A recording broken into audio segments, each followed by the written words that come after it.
Bhavatyakato Ishasya Tatkritam Bhavatyakato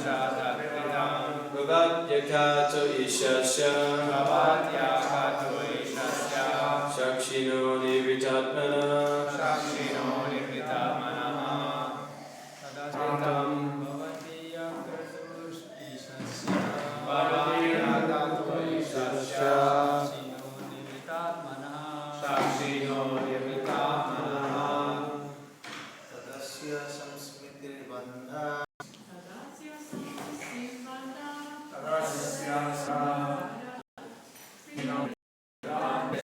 is the cause of one's condition. He is thus affected by conditional life.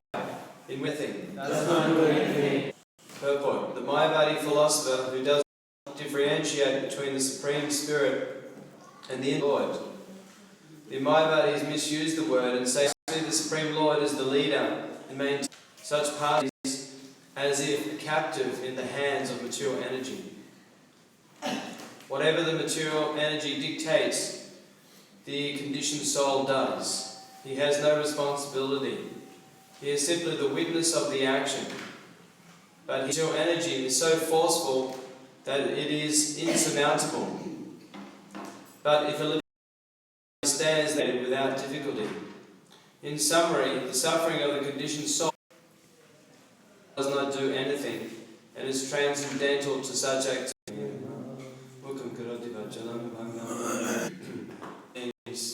The living entity is taking himself to be the enjoyer and the controller and the centre of all existence. It's not understanding that actually only Krishna is the enjoyer and the controller. Nicho nichanam chetanas chetananam ekho bhuvanam yogadanti kamam.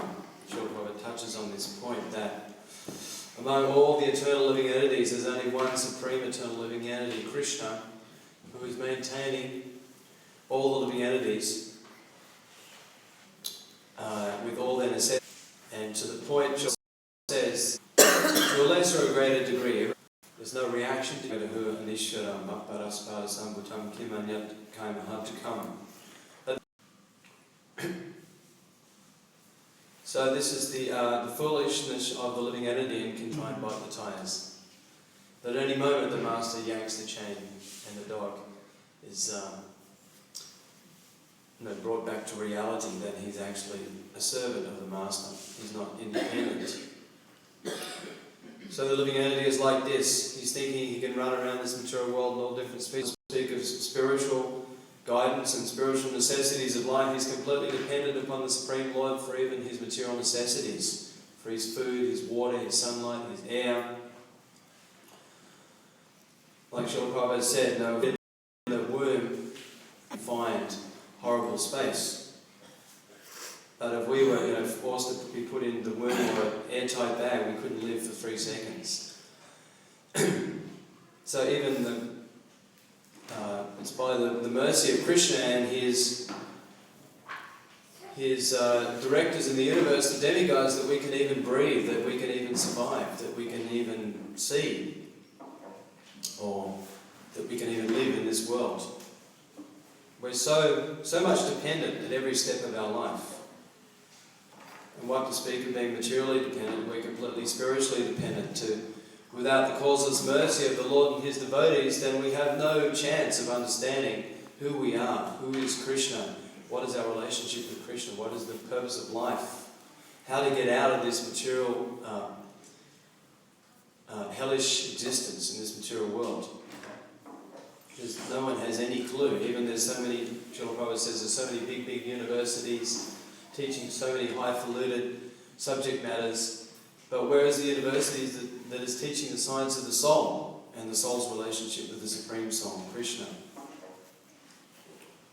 So we're completely dependent upon Krishna and his pure devotees to give us guidance in the form of these transcendental literatures, Śrīmad Bhāgavatam, Śrīmad Bhagavad Gita, the association of the devotees, process of chanting the holy names. Hare Krishna, Krishna Krishna, Hare Hare, Hare Rama, Rama Rama, Hare Hare.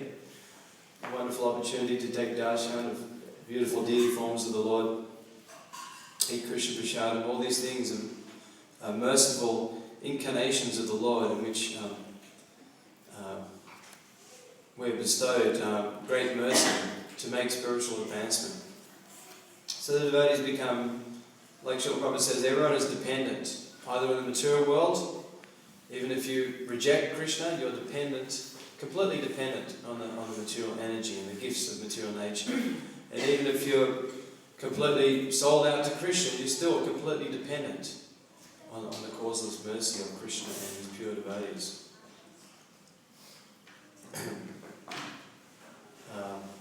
The devotee considers that he considers himself to be very fallen, and he takes a very humble position, and he's considering that without the mercy of the devotees of the Lord, I cannot make any spiritual advancement at all.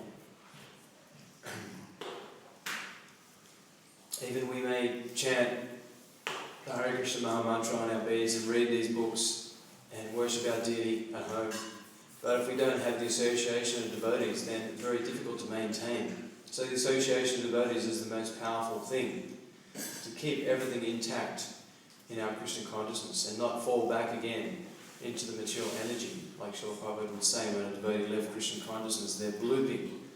Like you throw a stone into the pond, it makes a blooping sound. So the devotees is the most powerful protective force to keep us strong in Krishna consciousness. If we try to be independent from the devotees, try to practice Krishna consciousness independently, it will not work. It's like one stick, it's easily broken. When you get a bunch of sticks, it's very difficult to break. So material consciousness means taking ourselves to be the enjoyer, the controller, not accepting that Krishna is the supreme controller, the supreme enjoyer, and everything is meant for his pleasure. Srila Prabhupada explains the peace formula: Bhaktaram jagatapasham savalok maheshwaram suriram savabhutanam gyatmam santam richite. Person in full consciousness of me, who knows me to be the ultimate beneficiary of all sacrifices and austerities, the supreme lord of all the demigods and all the worlds, the friend of all the living entities, can attain peace from the pangs of material miseries. So the living entity, even in material consciousness, whether in the form of demigod, or a human being, or a dog, or a cat, or a worm and stool, they're all looking for happiness, but none of them are happy in this world. Because on the material platform there is no happiness. Abrahma bhuvanaloka, Abrahma bhuvanaloka, puna avatano jana. From the highest planet in the material world down to the lowest, all the places of repeated birth and death, of misery, where repeated birth and death takes place. But one who attains to my eternal abode never takes birth in the material world again. So materially speaking, there's no question of happiness. But Krishna consciousness is so nice that even while living in this material world, in this material body, we can be completely happy and ecstatic. And Anandam Buddhivardhanam, Krishna consciousness is an ever-increasing ocean of pleasure. Imagine an ocean that just increases. In the material world, we don't have an example of that. The ocean doesn't come beyond its brink. It only comes to a certain point and goes back. It has a certain limit. But Krishna consciousness is like an unlimited ocean, ever-increasing ocean. The more you dive into Krishna consciousness, the more you become ecstatic and blissful. So the devotee, even while living in this material world, that is an elevated devotee, pure devotee, he's a liberated soul. That person who has engaged his words, his thoughts and actions in the service of Krishna is considered a liberated soul even while living in this material world, in this material body. So therefore we don't even have to wait to go back to the spiritual world to experience this real happiness, this real ecstatic situation. It can be right here and now. Like Srila Prabhupada says, one can be Krishna conscious in a moment, or one may not be Krishna consciousness after millions of lifetimes. It's only a matter of understanding, accepting the fact that by applying this process, we can be Krishna conscious immediately. And we all experience, as soon as we become Krishna conscious of Krishna in 24 hours a day, then we become blissful and happy. The proof of the pudding is in the eating, right? Like Bhaktivedanta said, you cannot know what the honey is like by just licking the outside of the jar. But if you just simply put the spoon in, put it to your mouth, you can know what the honey is like. Bhaktivedanta Bhāgavatam Virakti. It states in the 11th canto that devotion to Krishna, direct transcendental knowledge of Krishna and our relationship with him, and detachment from the material world, these things automatically are experienced with every step we take in devotional service. And the example is given, Tushti Pushti Shud Apayona Gasham, that pleasure, freedom from hunger, and happiness come when you eat a nice meal. Automatically. You don't need some certificate to say, are you happy now that you've eaten this meal? Automatically it comes. Pleasure, nourishment, and freedom from hunger with every bite we take of a nice meal. So similarly, every step we take in devotional service, we feel this devotion to Krishna, detachment, and full understanding of Krishna's transcendental nature and our relationship with him. Gradually these things come about. So this material consciousness, falsely identifying with his body as the self, and falsely thinking this is my real home in this material world, and falsely taking sense gratification to be real happiness. This material consciousness is the cause of one's conditional life, in which conditions are enforced upon the living entity. So, in the material world we see so many conditions of life are forced upon the living entity. Just like in a jailhouse, because the prisoners are, because they're culprits, because they've broken the laws of the state, they're forced to suffer so much in prison, so many strict, stringent laws in the prison house. So similarly, this material world is called like the prison house of material existence. And it's said that the greatest shackle of material existence is sex life, the attraction to the opposite sex.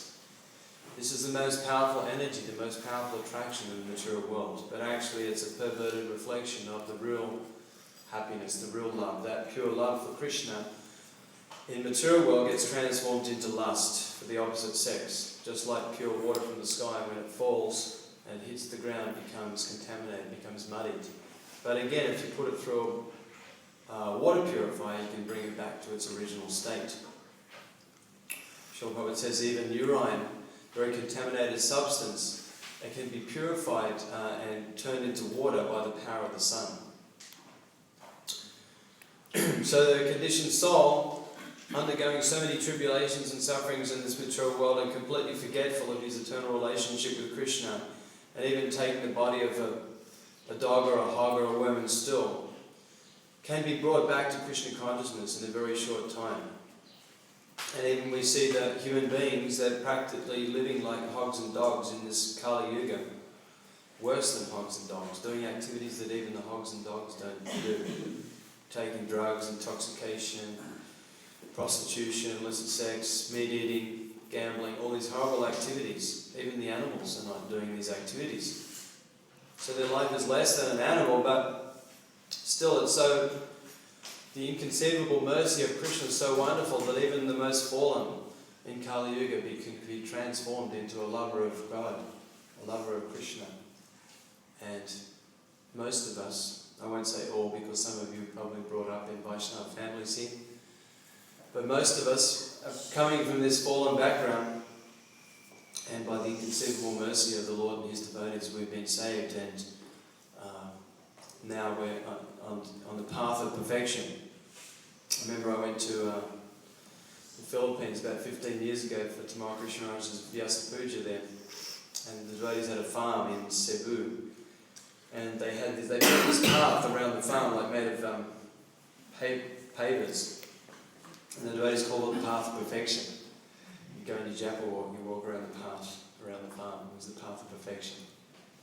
So this Krishna consciousness movement is the path of perfection. And Lord Chaitanya Mahaprabhu was Patita Pavana, the saviour of the most fallen.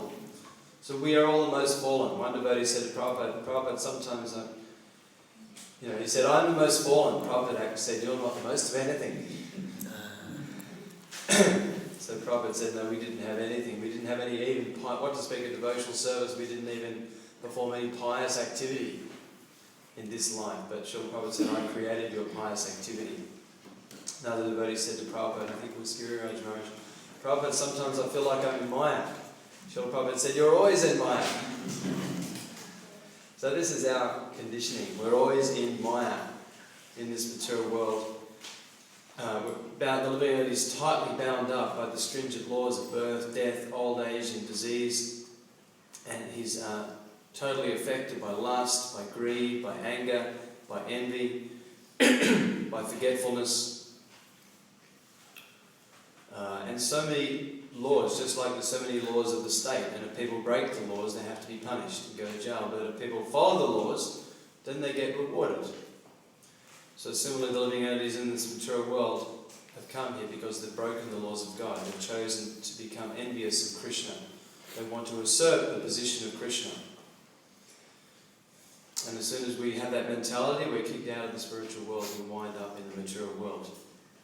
But again, those who follow the laws, as they're enunciated by Krishna and his pure devotees, Dhammantu Sakshat Bhagavat Pranitam, real religion is enunciated by the Supreme Personality of Godhead. And there's certain personalities who know religious principles.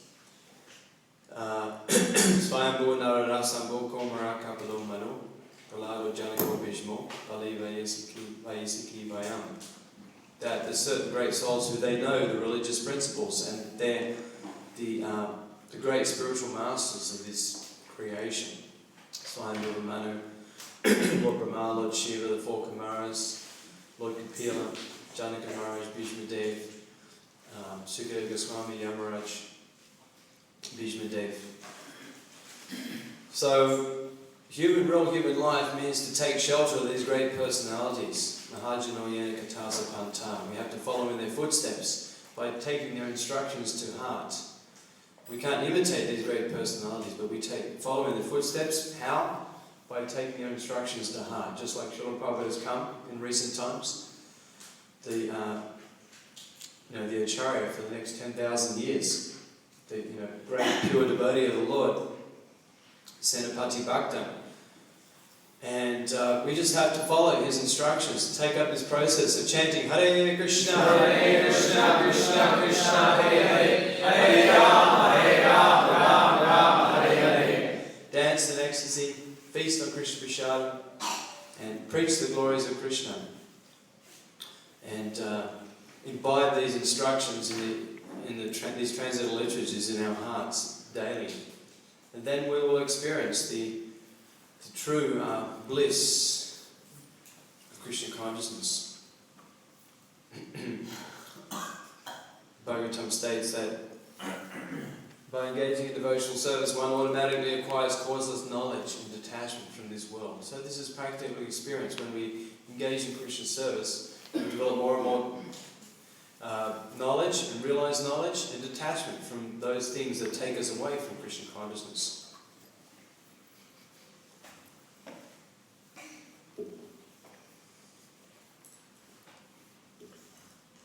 And in this state, we can feel ourselves actually free from the conditionings of material nature, free from the influences of modes of ignorance, passion, and even goodness. Like Bhagavatam states that those in the mode of ignorance, they take pleasure in going to brothels and nightclubs and race courses, just like the Melbourne Cup. Crazy people. Where all the sinful activities there in one place. And those in the mode of passion, they like to live in big cities and just make lots of money and enjoy sense gratification. Those in the mode of goodness, they like to live in the country and eat healthy food and live a pious life. But those in transcendental goodness, they like to reside in the temples of the Lord, like Melbourne, Mahaprabhu Mandir, where this is like a replica of the spiritual world. Like you get the American Embassy in Melbourne, those people who are working there, they're not under the laws of the Australian citizens. So similarly, when you come and take shelter in these transcendental abodes, replicas of the spiritual world, this temple here, you can be totally free from the influence, all the modes, even the mode of goodness, and situated in transcendental goodness. Because all the activities here are done for the pleasure of Krishna. The association, the service, the chanting, the dancing, the cooking, everything is done centered around pleasing Krishna. So we experience, like people when they come the first time, they walk in the door, they say this is a very special place, I can't really fathom what it is, but it's nothing like the horrors of the material world. It's a very happy place and full of happy people. So that's what everyone wants, that's what everyone's searching for, but people that don't know where to look. Therefore, without this direction from Guru, Sadhu and Shastra, then people remain conditioned in this world, lifetime after lifetime. Krishna Bolaya Jiva Anadi Bahimuk. That it's considered that we've been forgetting Krishna since even before this creation. We've been in other creations even. And it's considered the conditioned soul is eternally conditioned, but practically eternally conditioned, Nityabada. Practically we can't understand when we began our existence in this material world. It's like since time immemorial.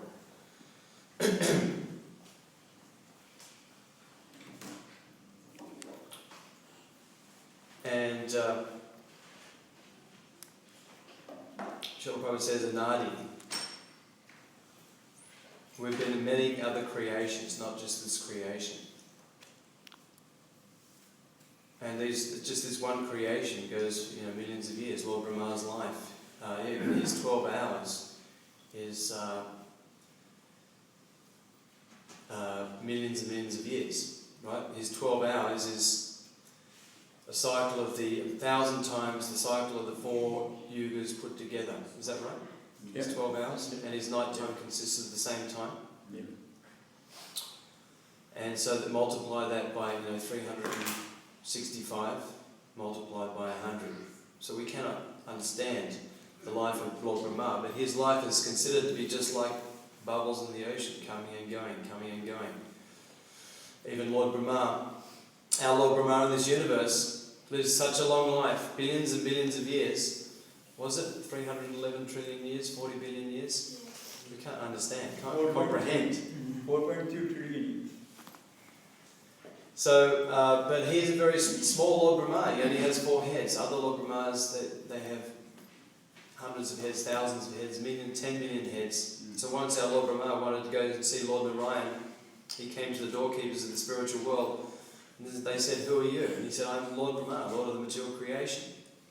They went to see Lord Narayan. They came back and they said, "So Lord Narayan wants to ask you which Lord Brahma you are." And he was saying, "I am the Lord Brahma of the material creation." They said, "Anyway, come in."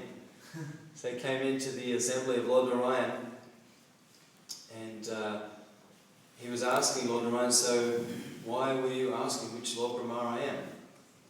And Lord Narayan just smiled and immediately manifest so many other Lord Brahmas with 10 heads, with 100 heads, 1 million, 10 million heads, and they were all bowing down, clanging their helmets on the floor, making a tumultuous sound. And our Lord Brahma felt like a little insect in the immense herds of elephants. So if Lord Brahma is feeling so insignificant because he's a pure devotee, what to speak of how insignificant we are. So we're undergoing this conditioning of material life, repeated birth and death, continually going on for many, many billions of lifetimes, and we don't know how to get out, lifetime after lifetime. We're not understanding how to get out of this situation. We're acting in certain ways, not considering the future, but according to the scriptures, it teaches karma, that how we're acting in this life is preparing the next body. So one has to be very careful, but people, especially in Kali Yuga, they're not careful at all. They don't consider that there's any reaction to their activities, nor do they consider there's a life after this one. Srila Prabhupada was talking in one lecture that someone was asking him, "Is there sex after death?" And because people think there's no life after death, so they're very worried there's not going to be any sex life after death, because they take the sex life as the all in all, as the greatest pleasure.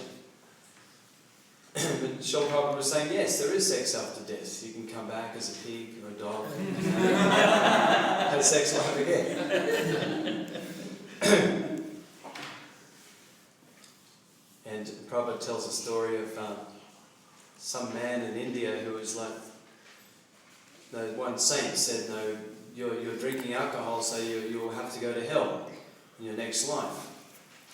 And the man said, well, my uncle drinks alcohol as well. And the saint said, well, he'll have to go to hell as well.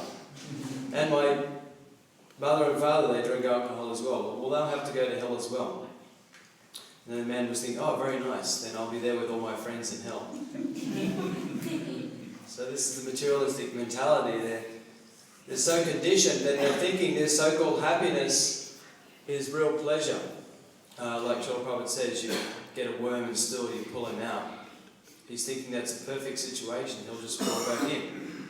Or the pigs, they're eating stool and wallowing in the mud, and they're thinking this is very nice. And if you offer them ginger and date halava, they won't accept it. They'll turn their noses up and walk away and accept the stool. So this is how conditioned we become in this material world.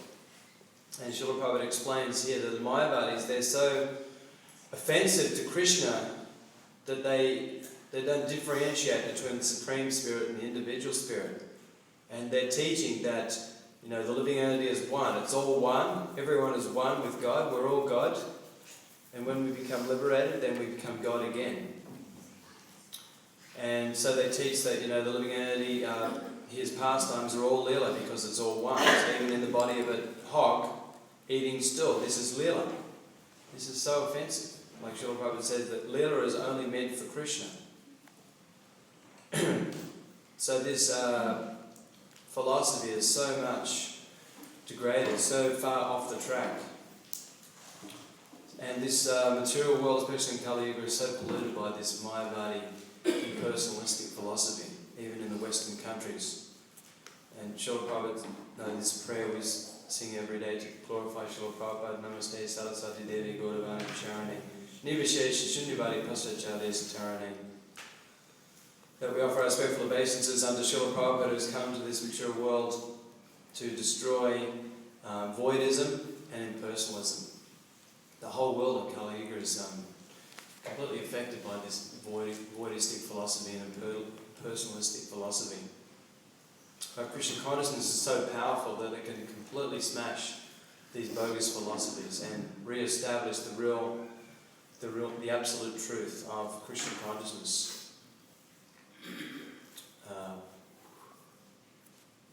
Even though the material energy is very, very powerful, and the illusions of the material energy are very, very powerful, and they take the living entity so far away from Krishna consciousness, like one of Srila Prabhupada's disciples, Gauri Devi Dāsa, a book distributed many years ago, she's passed on now, but she said that most 99% of the people I meet, they couldn't be any further away from Krishna consciousness as they tried. So people are that far away. But Krishna consciousness is so powerful that even though people are so far away, they can be brought back very quickly to fully understanding Krishna and their eternal relationship with Krishna. Before we came to Krishna consciousness, what did we know about Krishna or the process of devotional service? Nothing. Zilch. But in a short time, we're coming to this very high transcendental situation. So this is the power of Krishna consciousness.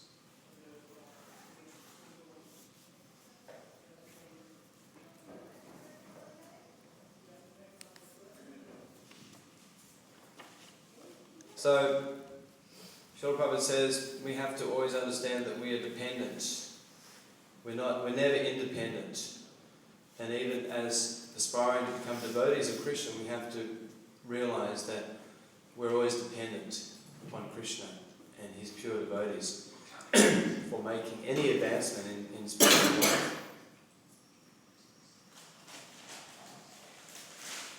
And as soon as we come to this platform of declaring our dependence on God, on Krishna, then actually we can be truly satisfied and peaceful and make real progress in our Krishna consciousness. Because this independent mentality, it provokes pride. We see in the material world, especially in Kali Yuga, people are very proud of what they have materially. They may have some wealth or some position, some fame or followers. They become very proud. And even though that opulence they have, material opulence, is nothing, it's like considered very paltry compared to spiritual opulence and Krishna consciousness. People become, the pauper is proud of his penny in Kali Yuga. The pauper is very proud of his penny. We have nothing. Material opulence is nothing. It's like very distasteful.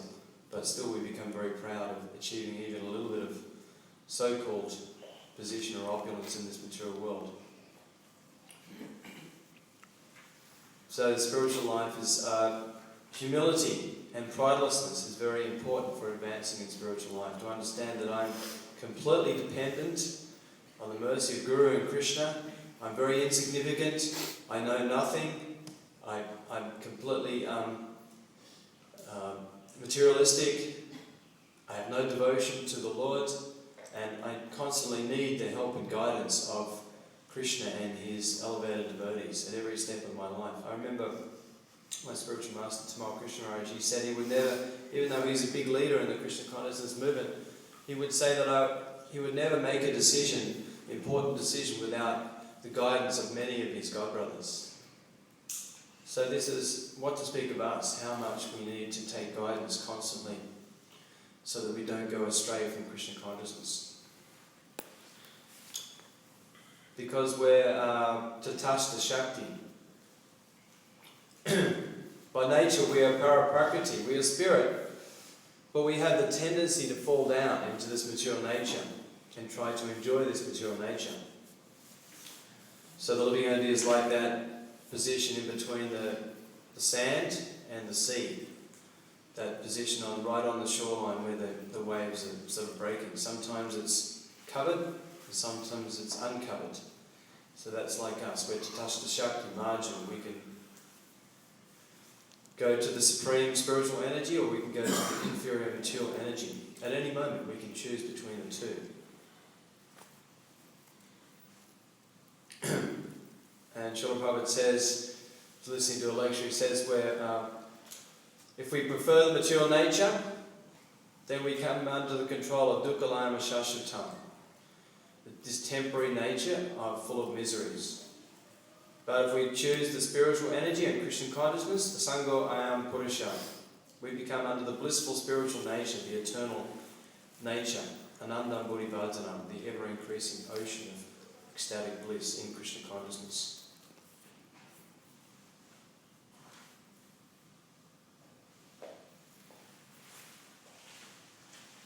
So as long as we don't take to Krishna consciousness, then we're in Maya. Just like sometimes devotees say to us, "No, Prabhu, you're in Maya. Wake up." We're spacing out. We're doing the wrong thing. Not engaging in service to Krishna. The devotees are very merciful, give us a slap. Prabhu, you're in Maya. Wake up. Engage fully in Krishna's service. So all of the entities in this world without Krishna consciousness, they're in Maya. Even the great demigods. Apart from a few great demigods like Lord Brahma, Lord Shiva, some other demigods who are very elevated devotees, but even most of the demigods, they're in Maya. And they're taking their position in the heavenly planets to be the goal of life, and taking their position to, thinking that they're very much enjoying in the heavenly planets. So from the demigods down to the insignificant creatures, everyone is in illusion without this process of Krishna consciousness. And we're taking this little bit of happiness in the material world to be very significant. Just like the example of a man, he's running away from a tiger, and he comes to a cliff and he's thinking how to get away from this tiger. So he looks down, but there's some crocodiles down the bottom in the river. So he's thinking, I can't go that way, I can't go back that way. He looks up and there's a tree and there's a branch hanging off the tree. He grabs onto the branch. He's hanging there for his dear life, gradually losing his strength. And he looks up and there's a bee's hive. And the bees are there's some honey coming out of the bee's hive. And he's catching the honey on his tongue. And he's thinking, that's such nice honey. I've never tasted such good honey. He's not forgetting his impending death. At any moment he's going to fall to death. So this is our position. We taste a little bit of so-called nectar, happiness in this material world through eating or sleeping or sex life or accumulating material possessions or getting a nice job, and we're thinking, I've got it made and I'm completely satisfied. But Srila Prabhupada says that in time it's all taken away. Your job, your money, your wife, your husband, it's all taken away. sometimes very unceremoniously it's taken away, like very immediately. Just when you think it's all going nicely, then Krishna pulls the carpet from under your feet. But this is actually Krishna's mercy. It forces the living entity to take shelter of Krishna. This is the whole purpose of the material existence. Well, it has different purposes. One is to give the living entity that minute free will to try and enjoy, although he doesn't actually enjoy, to try and enjoy separately from Krishna, but it also is set up in such a way that there's so many miseries that eventually the living entity is forced to ask, who am I? Why am I suffering? Why do I have to die? This is actually Krishna's great mercy to wake the living entity up to realize that this material world is a very horrible place. Like Srila Prabhupada said, when you go to the stool house, you don't hang around there, you do your business and get out. This material world is like the stool house. You do your business, get out as quickly as possible. It's not a fit place for a gentleman, Bhaktivedanta would say. So Srila Prabhupada would say, we have to go back home, back to Godhead. Only the pure devotees, they don't mind whether they come back to this material world or not.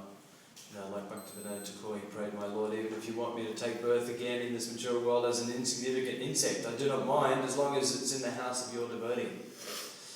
But for most of us who are like neophytes and we're still conditioned by this material energy, we should desire to get out of this world and go back home, back to Godhead.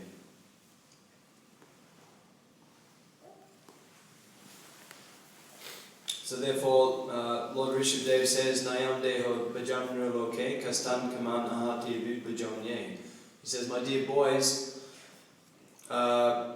this human form of life, although it's temporary like other bodies, it's very rare, and one should not engage this human form of life to engage in the business of hogs and dogs, sense gratification like the hogs and dogs. But one should engage this human form of life to pour divyam putrika yena sattvam, in performing austerities to attain the divine position of devotional service in which one can become completely satisfied and happy. So this, if we're using this human form of life for sense gratification, we're misusing this valuable gift. Just like you may get a computer and you think, well, you know, I've got some walnuts to crack, so I'll just smash the walnuts with my computer. You're going to waste like $3,000. So if we're using this human form of life just for sense gratification, it's a great waste of this human form of life. The animals have better facility for eating, sleeping. You know, the elephants can eat a ton of food every day. The pigeons can have sex all day long. How restricted are we in eating and sleeping and sex life? We can hardly do these activities very much at all. You can eat maybe, you know, a couple of pounds of food a day, eat for half an hour, 1 hour a day. But you see the cows and the elephants, they're eating all day long. So therefore it's meant for austerities to attain this divine position of Krishna consciousness.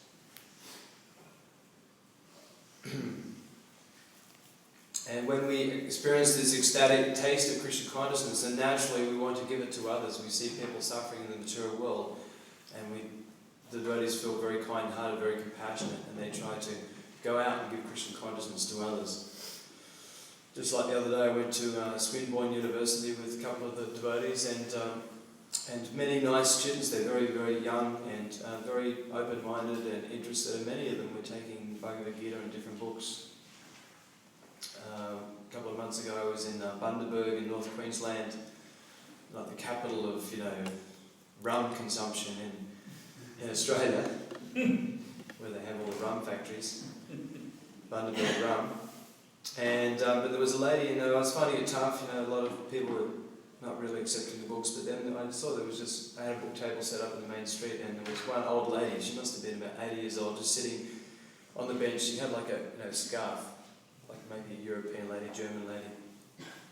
And I walked up to her and I showed her some books and Bhagavad Gita. She gave like $50, and then I gave her Krishna book and Science and Civilization. I said, can you give another 50, 100? And she opened a wallet, she had 100. Then I said, can you give the 100? And she said, okay. And gave 100, then I gave her more books, and she gave another 50, so she gave about $200, and she had a whole stack of books, this old 80-year-old lady. So we just don't know who is ready for Krishna consciousness. We just have to try and be Krishna's instrument and go out there.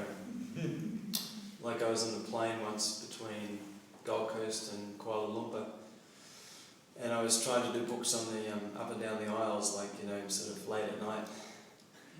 And but then I'd sold a few, but then the air stewardess, she came around and said, "Sorry, you can't do this. Now you have to sit down."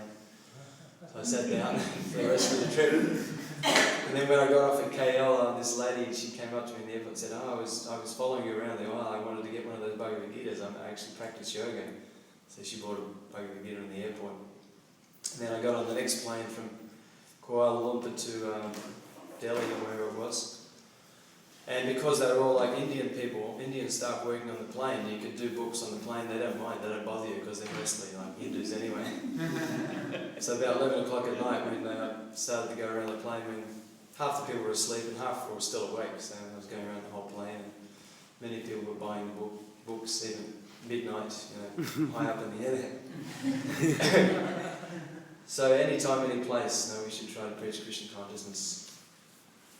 And Krishna will make some amazing arrangements that people take interest and take these books. And as Srila Prabhupada would say, even one word, they read one word, one line, their lives are eternally benefited. So in this way we can give people this supreme mercy. Does anyone have any questions? Yes. You want to tell us something about Vasudev Ghosh, but it's disability. Who? Vasudev Ghosh. Vasudev Ghosh. Is he the one who, trying to remember, is he the one who had some worm residing in his body and he didn't take it out, but he just left the worm there? Was that Vasudev Ghosh? Or? That was Vasudev-Datta.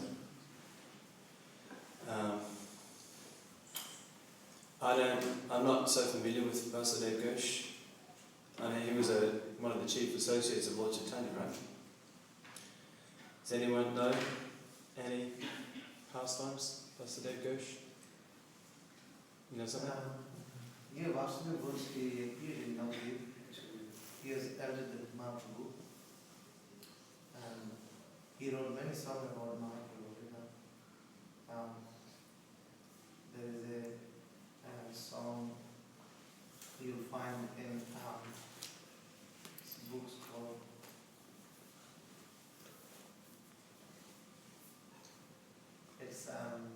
Kishore Das printed that book, I forgot the book. He wrote a whole book and all pastimes of Chaitanya Mahaprabhu. So Vasudev Ghosh actually, when Mahaprabhu took sannyas, him was really upset. So he didn't like Mahaprabhu's sannyas form. So that's it. He didn't want to Puri with Mahaprabhu. So he was Puri with Mahaprabhu. Okay. And he wrote all the songs about Mahaprabhu's family and Navadvip Leela. Wow, special person. Yeah. Was it, talking about Vasudev-Datta, he was the person who said that, And Sandhya, we sing Sanjaya Mukunda Vasu Kosha Adina. oh yeah, okay. Yeah, right. So there I think Vasudev Mukunda and what is his other brother name?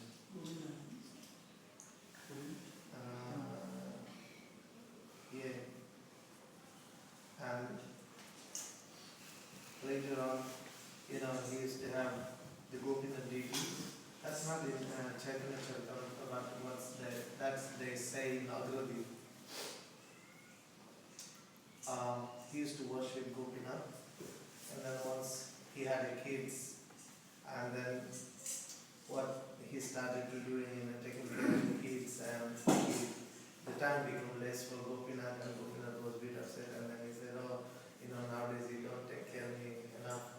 What's wrong with you?" And then he said, "Oh, look, I have family, I have to look after them." So, and suddenly what happened one day, actually Gopinath used to play with the boy, his son. One day his son suddenly died. And then Vasudev was so upset.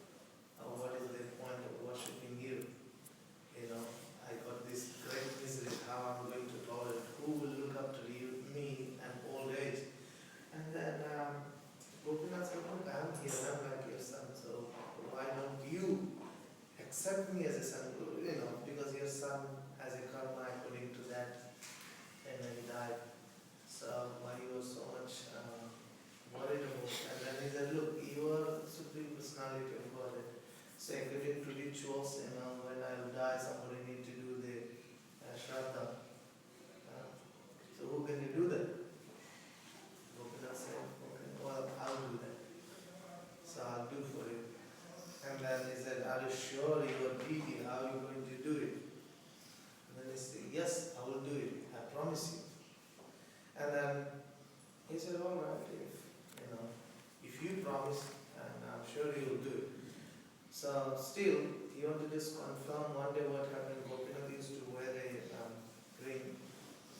And then one day one old lady came in and she said, look, Gopinath drank, what is it called, matcha in English? Buttermilk from milk. And he gave this ring and he said, give it to my dad and he will pay you. So and then he said, oh yes, it's Gopinath's ring. So where did you got? And she said, oh, that boy came and then he drank a buttermilk and he gave it to me. So then he was really confirmed that, Krishna just making confirm. So when actually Vasudev died, Gopinath put his dress like how in India when someone's father died, they put a special dress, with dhoti, without kurta. Gopinath dressed up like that. Till today, they do the same dressing on the disciplines they have Vasudev. Amazing pastime. And also, Vāsudeva, it was said that he was prepared to stay in this world so that all the other living entities within the creation could go back to the spiritual world. He's such a merciful personality. So these great souls are very elevated souls and very merciful, and it's very ecstatic to hear of their pastimes and their teachings. So today is his appearance day. Vāsudeva, go to disappearance day. Anyone else have any questions? Someone else maybe first? Any ladies? Okay, last question. Thank you for a very powerful lecture. How to tell the young ones what is Krishna consciousness? How do you say in few words what is Krishna consciousness? Say young children. Young children? Yeah, how do you tell them what is Krishna consciousness? It's full of happiness. It's all about dancing and singing and eating nice food. Basically, the kids, they can relate with that. Singing and dancing and kids eating nice food. They can't really relate with sitting hearing Bhagavatam class. Usually, they haven't got the attention span, so they're just having a nice time and being with all their friends, being surrounded by their devoted friends. So this is for them. This is Krishna. Their experience of Krishna consciousness. They will remember, how joyful it was being with their friends at the temple and eating nice food and dancing in the kirtan. My daughters, they like me to spin them around in the temple rooms. So I constantly spin them around and around. They think when I say kirtan, they think it means spinning around. So I just do it in front of the deities, and it's like perfection. And of course, you can't give them too much, and you have to play with them. Anyone who's a father or mother knows you have to play with them, and my kids, they like to jump up and down the trampoline, or push them in the swings and the cubby house. They like to do all these things. So Dad, you've got to do all these things with them. Same time, take them to the temple as much as possible, but make sure it's a happy, joyful experience. Nothing negative or nothing too strenuous, arduous for them. Forceful. We shouldn't force Krishna consciousness upon them. Okay, one more question. You've been doing books distribution for quite some time now. I would say years you've been doing, and pretty much every day you go. So how do you have that understanding and mood that it's not always the same routine, and there's not exciting, same services, same routine every time is there, and we are not. You're saying how do you make it so that it's not the same routine, so that it becomes a bit boring, or how do you make it so it's exciting all the time, right? Ever fresh. Well, the whole process of Krishna consciousness is like that. It's ever fresh every day. It's always exciting. It's ever fresh, ever new. Material life has become stale and boring and hackneyed. But you can spice up the variety. doing different services, or if you're preaching, go to different places, meet different types of people. Sometimes you go house to house, sometimes you go on the street, sometimes you go into shows, or you go to universities, or just downtown Melbourne.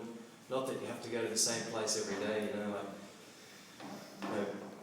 no, downtown Melbourne, Swanston Street, that's it, I'm going there every day, It's tough. You try and do that every day, like all year round, it's tough, So no, you go to the universities, you go door to door, house to house, go down to the beach suburbs. Or you're finding it tough doing one service, so you change your service, have some variety, And you've got to, like Krishna says in Bhagavad Gita, to practice this yoga system, you have to have a balance of eating, sleeping, recreation and work. So not that just you eat and sleep, but you have to have work and you have to have recreation as well. Our recreation is dancing and chanting in front of the deities and having festivals. And you do your work, your service, or maybe you have a regular job. These things are important, like Krishna says, one doesn't have a balance. If one eats too much or eats too little, sleeps too much or does not sleep enough, you cannot practice this yoga system. So even these activities which may seem sort of ordinary or mundane, eating and sleeping, they're very important. If you don't regulate your eating and sleeping and control these things, then it's very hard to practice spiritual life. So, we have to have a balance of all these things. Not that you just work 16 hours a day or, go out preaching 16 hours a day and neglect your sadhana, neglect your sleep, and neglect your eating. You have to have a balance, Okay, I think we'll finish there, it's getting late. Thank you very much. Hare Krishna. Śrīmad Bhāgavatam ki. Śrīmad Prabhupada ki. Lord Premanandi.